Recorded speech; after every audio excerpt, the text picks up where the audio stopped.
তৃতীয় all India pencak Sylhet চ্যাম্পিয়নশিপে ত্রিপুরার সাফল্য, ঝুলিতে 8টি পদক। পেঞ্চাক সিলেট মার্শাল আর্টে আবারও সাফল্যের স্বাক্ষর রাখল ত্রিপুরা। সম্প্রতি অনুষ্ঠিত তৃতীয় all India pencak silat martial art চ্যাম্পিয়নশিপে অংশ নিয়ে রাজ্যের খেলোয়াড়রা মোট 8টি পদক অর্জন করে রাজ্যের ক্রীড়া জগতে গৌরবের সংযোজন করেছেন। প্রতিযোগিতা শেষে গত 2রা ফেব্রুয়ারি পদকজয়ী খেলোয়াড়রা বিমানযোগে আগরতলায় ফিরে আসেন। তাদের অভ্যর্থনা জানাতে বিমানবন্দরে উপস্থিত ছিলেন ত্রিপুরা রাজ্য পেঞ্চাক সিলেট সংস্থার সভাপতি তনয় দাস এবং উত্তর ত্রিপুরা জেলার সভাপতি সুনীল দাস।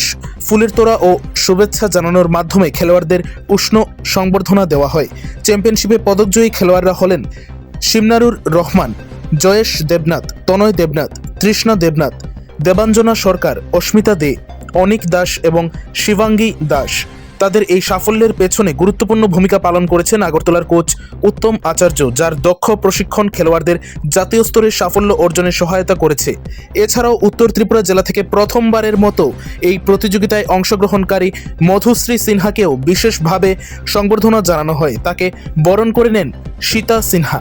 এই সাফল্য উত্তর ত্রিপুরা জেলার ক্রীড়াক্ষেত্রে নতুন এক উদ্দীপনা সৃষ্টি করেছে বলে মনে করছেন সংশ্লিষ্ট মহল। খেলোয়াড়দের এই কৃতিত্বে গর্ব প্রকাশ করেছেন রাজ্যের ক্রীড়াপ্রেমীরা। তাদের কঠোর পরিশ্রম, অধ্যবসায় এবং নিষ্ঠা ভবিষ্যতে ত্রিপুরাকে জাতীয় ও আন্তর্জাতিক ক্রীড়াক্ষেত্রে আরও উচ্চতায় পৌঁছে দেবে বলে আশা প্রকাশ করা হচ্ছে।